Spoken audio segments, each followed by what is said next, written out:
Hello friends, good morning, welcome back again. तो आज हम कर रहे हैं चैप्टर 1 क्लास 10 का, that is chemical reaction and equation. Chemical reaction और इक्वेशन में हम करेंगे डे टू डे लाइफ में आपके क्या क्या चेंजेस होते हैं सब्सटेंसेस में, फूड सब्सटेंसेस में, अगर आप ओपन टेम्परेचर में रखते हैं, वो सारा हम इस चैप्टर में डिस्कस करेंगे। उसके बेसिस पे टाइप ऑफ रिएक्शन होती है। सबसे पहले इन्होंने कहा हुआ consider the following situation of the daily life and think that what happen when, अगर हम milk is left at room temperature during summer, then what will happen? Curdling of milk will start because of high temperature. An iron tawa, pan or nail is left exposed to humid atmosphere. अगर humid atmosphere में हमने iron nail को रख दिया है जिसमें humidity ज़्यादा है, तो क्या होगा? दैट आयरन नेल क्या होगा?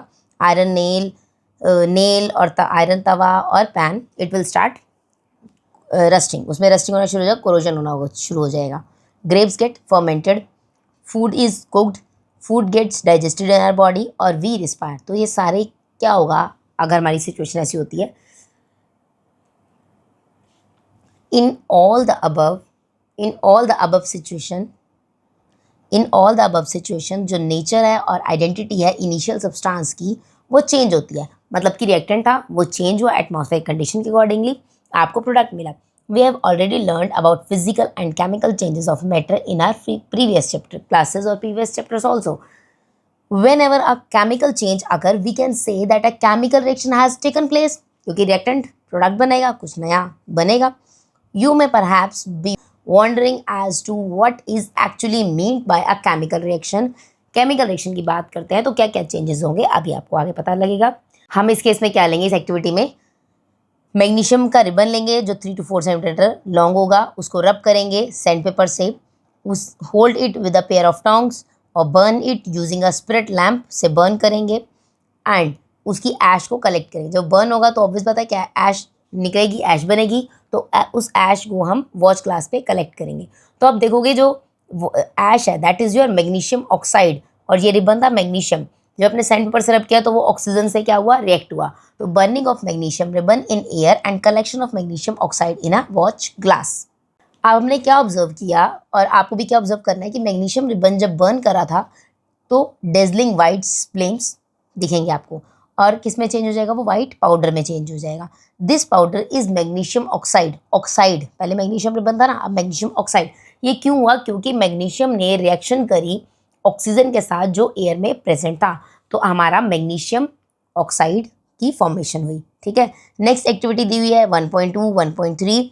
1.2 में आपको नाइट्रेट का सॉल्यूशन टेस्ट ट्यूब में दिया, उसमें पोटेशियम एडेड सॉल्यूशन ऐड किया, तो आपका क्या ऑब्जर्व होगा? 1.3 में जिंक ग्रेन्यूल कॉनिकल फ्लास्क में दिए और सल्फ्यूरिक एसिड डाला या हाइड्रोक्लोरिक एसिड डाला, तो आपको क्या मिलेगा वो आपको बताएंगे। क्या चेंज टेम्परेचर के साथ हुआ या मटेरियल के साथ हुआ, ये भी हम आगे पढ़ेंगे। From the above 3 activities we can say या तो स्टेट चेंज होगी, या चेंज इन कलर होगा जो रिएक्टेंट है, या तो गैस इवॉल्व होगी, या टेम्परेचर में चेंज होगा। ठीक है, फॉर एग्जाम्पल यहाँ पे इन्होंने एक और 1.2 एक्टिविटी जो हमने करनी थी बताया हुआ था कि इस केस में क्या होगा, जब अपने zinc granule dilute sulphuric acid में डालने हैं, तो जिंक क्या है? मेटल है, और ये सल्फ्यूरिक एसिड एसिड है, तो इससे हाइड्रोजन गैस मिलेगी आपको। ठीक है, अब वो कह रहे हैं जब भी हमारा मेटल एसिड से रिएक्ट करता है तो हमारा हाइड्रोजन गैस रिलीज होती है। और कोई भी केमिकल रिएक्शन तब होगी जब स्टेट में चेंज हो रहा हो, कलर में चेंज हो रहा हो, इवोल्यूशन ऑफ गैस हो रही हो, या टेम्परेचर हमारा चेंज हो रहा हो। क्लियर है? इक्वेशंस, केमिकल इक्वेशन, जब मैग्नीशियम रिबन को हमने बर्न किया ऑक्सीजन के साथ तो हमें क्या मिला? तो वो मैग्नीशियम रिबन किस में कन्वर्ट हो गया? मैग्नीशियम ऑक्साइड में कन्वर्ट हो गया। तो ये जो डिस्क्रिप्शन है इस केमिकल रिएक्शन का in sentence form is quite long, पर हम इसको शॉर्ट फॉर्म में लिख सकते हैं, इतना बड़ा ना लिखने की बजाय। We can write magnesium plus oxygen, left hand side पे लिखा है रिएक्टेंट है, और मैग्नीशियम ऑक्साइड जो बना हमारा product that is on your right hand side. जो सब्सटेंस जो केमिकल रिएक्शन में परफॉर्म कर रहे हैं that undergo chemical reaction in chemical change in reaction, वो क्या हमारे मैग्नीशियम और ऑक्सीजन, ये हमारे क्या है? रिएक्टेंट है। और जो न्यू सब्सटेंस फॉर्म हो रहा है that is magnesium oxide during a reaction, वो हमारा क्या है? प्रोडक्ट है। अगर हम बात करें वर्ड इक्वेशन की, तो वर्ड इक्वेशन शो करता है change of reactant to the product through a an arrow, उसको हम एरो से डिनोट करते हैं बिटवीन देम। ठीक है, और जो रिएक्टेंट है उसके अगर बीच हम लेफ्ट हैंड साइड पे प्लस का साइन मार्क करते हैं, ऐसे ही राइट हैंड साइड पे प्लस का मार्क करते हैं अगर हमारे दो प्रोडक्ट बन रहे होंगे। क्लियर है? केमिकल इक्वेशन को लिखते ही ऐसे, केमिकल इक्वेशन को लिखने के लिए जैसे मैग्नीशियम प्लस ऑक्सीजन MgO बन गया हमारा, अगर हम कंपैरिजन करें, अब हम केमिकल इक्वेशन को बैलेंस करना बहुत जरूरी है। अब हमें पता है फॉर्मूला ऑफ मैग्नीशियम पता है Mg, ऑक्सीजन का पता है O2, मैग्नीशियम ऑक्साइड MgO लिख दिया। अब वो कह रहे हैं क्या इक्वेशन सही है, क्या इक्वेशन बैलेंस्ड है दोनों जगह। अगर आपने जितनी प्रोडक्ट यूज करा उतना प्रोडक्ट बना है, तो इसके लिए हम इक्वेशन को बैलेंस करते हैं। बैलेंस केमिकल इक्वेशन, तो हम लॉ ऑफ कंजर्वेशन को रिकॉल करो। Law of conservation of mass that you have studied in class 9th, mass can neither be created nor be destroyed in a chemical. Mass तो change, मास तो ना create होता है ना ही वो डिस्ट्रॉय होता है। That is the total mass of element जो प्रेजेंट होंगे in the product of a chemical reaction, वो उन्हें इक्वल होना पड़ेगा that to the total mass of the element present in the reactant. जितना वो रिएक्टेंट में प्रेजेंट था उतना ही प्रोडक्ट में उनके टोटल मास ऑफ एलिमेंट होने चाहिए। अगर दूसरी बात में in other words I can also say the number of atom of each element remain the same before और after a chemical reaction. Here hence we need to balance a skeletal chemical equation. आपको जो chemical equation थी 1.2 जो हमें zinc Mg plus oxygen की दी हुई थी MgO, तो क्या वो बैलेंस थी, उसको वो भी बैलेंस नहीं, हम बैलेंस करेंगे उसे। तो कह रहे हैं word equation for the activity 1.3, अगर जिंक सल्फ्यूरिक एसिड के साथ रिएक्ट करता है तो हमारा जिंक सल्फेट बनता है प्लस हाइड्रोजन गैस रिलीज होती है। तो जिंक का हमने लिख दिया, एलिमेंट हमारा क्या है जिंक, यहाँ सल्फ्यूरिक एसिड का फॉर्मूला होता है H2SO4 और ZnSO4 और हाइड्रोजन H2। अगर मैं बात करूँ इसके नंबर ऑफ एटम की, अब मैं सबसे लिखूंगी मेरे लेफ्ट हैंड साइड पे क्या क्या है एलिमेंट है। First one is zinc, second is hydrogen, third one is sulphur, fourth one is oxygen. अब मुझे पता है नंबर ऑफ रेक्टेंट मेरे लेफ्ट हैंड साइड पे कितने हैं। लेफ्ट हैंड साइड पे जिंक का बेटा नंबर कितना है 1, हाइड्रोजन का कितना है 2, सल्फर का कितना है 1, ऑक्सीजन का कितना है 4। तो मैं इसको इसी के अकॉर्डिंगली देखूंगी। अब मैं इसको यहाँ पर मुझे number of atom in reactant पता लग गई। अब मैं प्रोडक्ट में देखूंगी, प्रोडक्ट में जिंक कितना है 1 और 1 बैलेंस हो गया। अब मैं बात करूँ सल्फर की, हाइड्रोजन की sorry, second one is hydrogen, hydrogen 2 element है, यहाँ पर भी 2 एटम्स हैं। सल्फर की अगर हम बात करें, सल्फर का 1 था लेफ्ट हैंड साइड पे, राइट हैंड साइड पे भी 1 है। Oxygen 4 and oxygen right hand side 4। तो as the number of atom of each element is same on both side of the arrow, तो ये हमारी इक्वेशन क्या होगी बच्चों, balanced equation, balanced chemical equation. अगर हमें एक और क्वेश्चन करा जाए कि आयरन प्लस वाटर से हमारा बनता है Fe3O4 plus H2। Iron water से रिएक्ट करता है तो हमारा Fe3 और O4 प्लस हाइड्रोजन बनता है। ठीक है, अब इस इक्वेशन को बैलेंस करने के लिए सबसे पहले हम लिखेंगे element on the left hand side. Element क्या है, left hand side right hand side दोनों भी एलिमेंट्स है, आयरन, हाइड्रोजन, ऑक्सीजन, है ना। अगर अब मैं बात करूं एलिमेंट्स की, तो एलिमेंट्स का नंबर आयरन का क्या है लेफ्ट हैंड साइड पे 1, हाइड्रोजन का 2, ऑक्सीजन का 1। क्लियर है। अगर मैं बात करूं राइट हैंड साइड पे जो हमारे प्रोडक्ट बन रहे हैं, राइट हैंड साइड पे आयरन है 3, ऑक्सीजन है, हाइड्रोजन है 2, ऑक्सीजन है 4। अब मुझे 3 2 4, ये 2 हाइड्रोजन तो ओके है, यहाँ पर 3 है, यहाँ पर मुझे 3 और चाहिए, यहाँ 4 है, यहाँ पर भी 4 होना चाहिए। तो इसके लिए हम बैलेंस करेंगे। यहाँ पे मैं ऑक्सीजन के 4 एटम है लेफ्ट हैंड साइड पे, राइट हैंड साइड पे, यहाँ पर लेफ्ट हैंड साइड पे 1 है, यहाँ पर राइट हैंड साइड पे आयरन के Fe के एटम जो है 3 है, यहाँ पर 1 है, तो इसको हम बैलेंस करेंगे, मल्टीप्लाई करेंगे सिंपली। हमें इनिशियल में कितने थे आयरन के, सपोज पहले उन्होंने ऑक्सीजन को बैलेंस किया हुआ है, तो हमने ऑक्सीजन एटम को बैलेंस करा। ऑक्सीजन इनिशियल में कितना था 1 और प्रोडक्ट में कितना बन रहा है 4, Fe3O4। तो हमने इसको इधर से इंटू कर दें 4 से, तो हमारा 4 हो जाएगा। यहाँ पर भी 4, एक्टेंट में भी 4, प्रोडक्ट में भी 4, तो हम ऑक्सीजन के एटम को 4 कर सकते हैं। हमने यहाँ 4 कर दिया। अब जब ऑक्सीजन के एटम 4 हुए तो वाटर कितने हो गए, हाइड्रोजन कितने हो गए 8। अब राइट हैंड साइड पे हमारा लेफ्ट हैंड साइड पे इनिशियल क्या हो गया हमारा 8, तो इधर भी 8 करना है तो इंटू 2 कर देंगे। जब इंटू 2 करा तो इंटू 4 करा, तो यहाँ पे हमने 4 2 जा 8। क्लियर हो गए। ऐसे ही हमने आयरन का किया। आयरन इनिशियल में कितना था हमारा, आयरन इनिशियल में हमारा 1, प्रोडक्ट में 3, तो हमने बैलेंस करने के लिए इसको इंटू 3 करा और यहाँ पर भी हमारा 3 था ही, तो हमारा जो बैलेंस इक्वेशन बनी वो बनी 3 एटम आयरन के, 4 वाटर के मॉलिक्यूल्स, हमारा Fe3O4 और 4 हाइड्रोजन के। ठीक है, तो हमारी इक्वेशन बैलेंस हुई। बैलेंस इक्वेशन को पहले अपने बॉक्सेस बना के बैलेंस कर दिया, लास्ट में अपने फाइनल प्रोडक्ट लिख दिया कि फाइनल हमारी करेक्टनेस, जब टू चेक द करेक्टनेस आपने बैलेंस इक्वेशन को वापस से लिख दिया। और सिंबल जो है, अगर आप ऐसी इक्वेशन लिख के आए हो बच्चों एग्जाम में, तो वो गलत होगी, क्योंकि आपको ये भी लिखना पड़ेगा कि आयरन की कौन सी फॉर्म थी, वाटर कौन सी फॉर्म में था, लिक्विड, गैशियस, ठीक है, सॉलिड फॉर्म में। तो आपको सॉलिड, लिक्विड और गैशियस, तीनों स्टेट मैटर जो है बतानी पड़ेंगी. जो gaseous, liquid, aqueous and solid states of the reactant और product are represented by the notation small g, small l, aqueous and s respectively. अब आयरन सॉलिड फॉर्म में लिए s, ये गैशियस फॉर्म में वाटर, ये सॉलिड फॉर्म में and hydrogen gaseous form में. Clear है? ओके. अगर सिंबल G यूज करनी हो वाटर के लिए तो ये क्या इंडिकेट कर रहा है? जो रिएक्शन वाटर है is use in the form of steam की फॉर्म में आपने वाटर को यूज करा है. अब usually physical change are not included in a chemical equation unless it is necessary to specify them. अब नेक्स्ट इक्वेशन दी हुई है इन्होंने, ये CO carbon monoxide plus hydrogen gas जब हमारा 340 एटमॉस्फेरिक प्रेशर पर, टेम्परेचर प्रेशर पर हमारा रिएक्ट करेगी तो हमारा CH3OH फॉर्म होगा.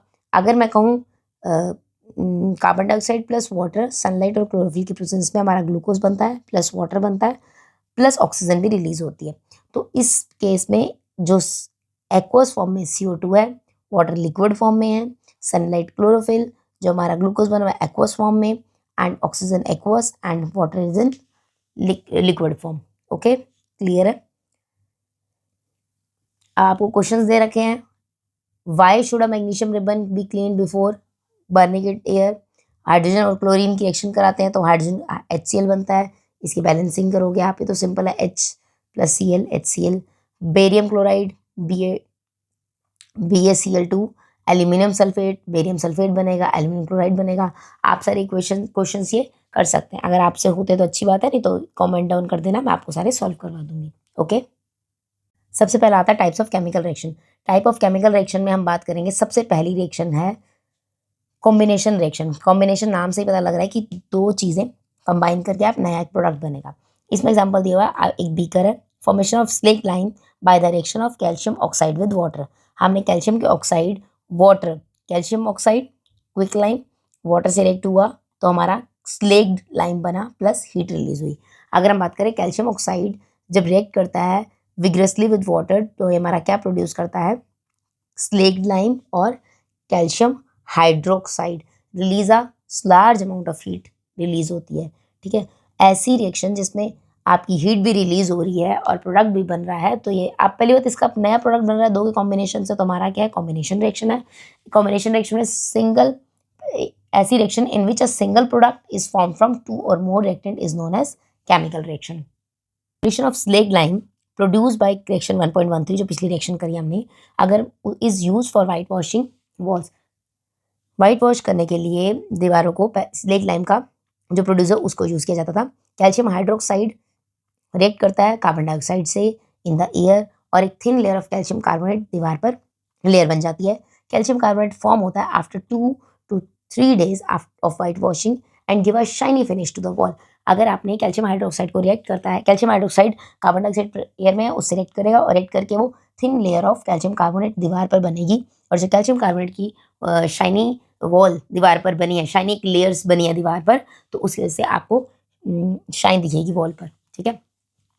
इसका केमिकल फॉर्मूला बताया हुआ है कि chemical formula for marble is called CaCO3. हम बोलते हैं कैल्शियम हाइड्रोक्साइड एक्वस फॉर्म में जब CO2 से रिएक्ट करेगा it will form calcium carbonate plus water. Combination reaction के और भी एग्जांपल हैं, जैसे carbon plus oxygen. Carbon solid form में, ऑक्सीजन गैशियस फॉर्म में जब रिएक्ट करता है it will form carbon dioxide gaseous form में. Formation of water from H2 and oxygen liquid form में है. जब दो या दो से ज़्यादा सब्सटेंस या एलिमेंट और कंपाउंड कंबाइन करते हैं और एक सिंगल प्रोडक्ट बनाते हैं उसे बोलते हैं कॉम्बिनेशन रिएक्शन. अब मैंने कहा कोई ऐसी रिएक्शन थी जिसमें हीट रिलीज हो रही थी, जैसे हमने कैल्शियम हाइड्रोक्साइड वाली बात की, स्लेक्ड लाइम की बात करी, वहाँ हीट रिलीज होती है. एक ऐसी रिएक्शन जहाँ पर हीट लार्ज अमाउंट में रिलीज होती है और रिएक्शन का मिक्सचर गर्म हो जाता है. रिएक्शन ऐसी रिएक्शन जिसमें हीट प्रोड्यूस हो रही है, हीट रिलीज हो रही है और साथ साथ प्रोडक्ट की भी फॉर्मेशन हो रही है, उन्हें बोलते हैं exothermic chemical reaction. For example burning of natural gas, methane plus oxygen, आपका कार्बन डाइऑक्साइड और प्लस वाटर रिलीज होता है. क्लियर है. रेस्पिरेशन एक्सोथर्मिक रिएक्शन है या एंडोथर्मिक रिएक्शन, आप मुझे कमेंट्स में बताओ. अब कह रहे हैं जब भी हमें कुछ काम करना है, हमें एनर्जी चाहिए और हमें जिंदा रहने के लिए भी एनर्जी चाहिए. We all know that we need energy to stay alive. We get this energy from food we eat. During digestion food का ब्रेकडाउन होगा सिंपल सब्सटेंसेस में. फॉर एग्जाम्पल आपने राइस खाया, पोटैटो खाया, ब्रेड खाया, उसमें सब में कार्बोहाइड्रेट है. किसी ने पकौड़े खाए तो उसमें फैट भी है. तो कार्बोहाइड्रेट और फैट का जो है ब्रेकडाउन होगा, आपका ग्लूकोज फॉर्म होगा। जब कार्बोहाइड्रेट का ब्रेकडाउन होता है तो ग्लूकोज की फॉर्मेशन होती है, और फैट लिपिड्स का होता है तो आपके फैट्स बनते हैं, ठीक है, फैटी एसिड कोलेस्ट्रॉल बनते हैं आपके।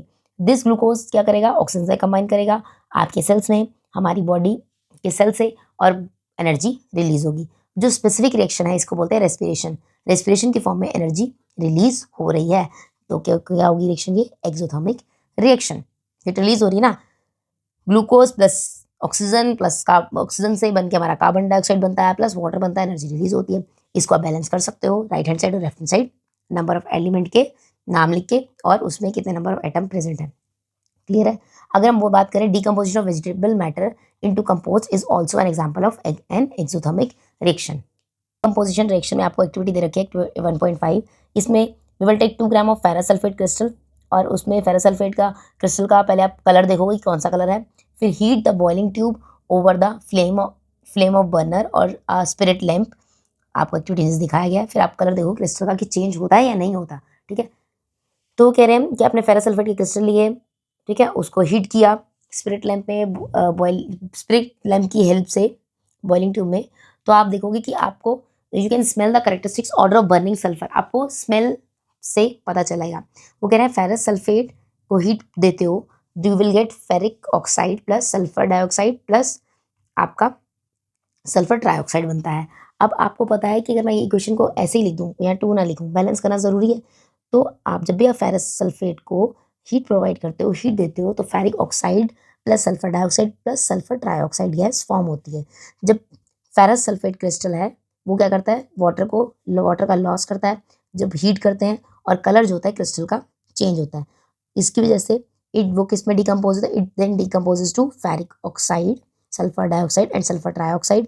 फेरिक ऑक्साइड क्या है, हमारा सॉलिड है, और ये दोनों हमारी क्या है, गैसेज है। अब डिकम्पोजिशन ऑफ कैल्शियम कार्बोनेट, अगर हम नेक्स्ट बात करें कैल्शियम कार्बोनेट की, calcium carbonate to calcium oxide and carbon dioxide on heating. अगर मैं लाइमस्टोन को हीट करती हूँ तो मेरा क्विक लाइम प्लस CO2 बनता है। ये रिएक्शन भी क्या है, हमारी थर्मल डिकम्पोजिशन रिएक्शन है। ऐसी डिकम्पोजिशन रिएक्शन जिसमें आपको हीट प्रोवाइड कर रहे हो, that is your thermal decomposition reaction. Activity 1.5 इसमें बताया हुआ है थर्मल डिकम्पोजिशन का दूसरा एग्जाम्पल है लेड नाइट्रेट। बॉइलिंग ट्यूब में आपने टोंग से पैर पकड़ा हुआ है टेस्ट ट्यूब को, और आप बर्नर की हेल्प से उसको फ्लेम हीट प्रोवाइड कर रहे हो, तो आप क्या देखोगे, तो यहाँ पर ब्राउन कलर की फ्यूम्स जो है इमिशन होगा, ब्राउन कलर की फ्यूम्स निकलेंगी, और ये फ्यूम्स है वो किसके, नाइट्रोजन डाइऑक्साइड की हैं, ठीक है। लेड नाइट्रेट को हीट करते हैं तो हमारा lead oxide plus nitrogen dioxide plus oxygen बनता है। आपको एक्टिविटी बताई हुई है कि प्लास्टिक का मग लिया, उसमें 2 होल्स किए, वहाँ पे रबड़ के स्टॉपर लगाए उन होल्स में, फिर कार्बन के इलेक्ट्रोड्स लगाए, ठीक है, इन दीज रबर स्टॉपर्स में, फिर उन्हें इलेक्ट्रोड लगाया, 6 वॉट की बैटरी लगाई, फिर मग को पानी से फिल किया, तो दैट द इलेक्ट्रोड्स जो है इमर्स हो गए, पानी में डूब गए, और फिर फ्यू ड्रॉप्स ऑफ HCl की डाली, तो test tube the take 2 test tubes filled with water and invert them into the 2 carbon के इलेक्ट्रोड, उसमें बबल्स की फॉर्मेशन होगी, कौन से इलेक्ट्रोड्स पे होगी, बबल्स डिस्प्लेस होगा, तो ये सारा आप पढ़ेंगे, नहीं समझ आएगा, I am here to help you.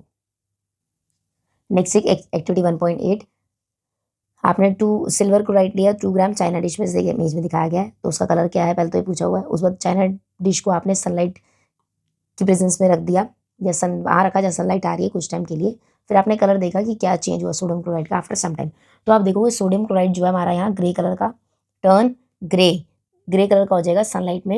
ये क्यों होगा कि deposition of silver chloride into silver and chlorine by light के बेसिस पे सिल्वर क्लोराइड किसमें ब्रेक होता है, सिल्वर प्लस क्लोरीन में ब्रेक हो जाता है।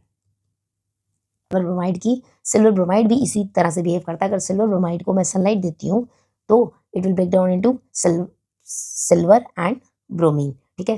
ये जो रिएक्शन है ये वाली डिकम्पोजिशन हम ब्लैक और वाइट फोटोग्राफी करते हैं उसमें यूज करते हैं। और अगली रिएक्शन इसमें कह रहे हैं we can see the decomposition reaction को एनर्जी चाहिए किसी फॉर्म में, या तो आप हीट दे दो, या तो लाइट दे दो, या इलेक्ट्रिसिटी दे दो। क्यों चाहिए, ताकि वो रिएक्टेंट का ब्रेकडाउन हो जाए, और reaction in which energy absorb होती है उसे बोलते हैं एंडोथर्मिक रिएक्शन। ऐसी रिएक्शन जिसमें एनर्जी रिलीज होती है उसे बोलते हैं एक्सोथर्मिक, ऐसी रिएक्शन जिसमें एनर्जी एब्सॉर्ब होती है उसे बोलते हैं एंडोथर्मिक रिएक्शंस।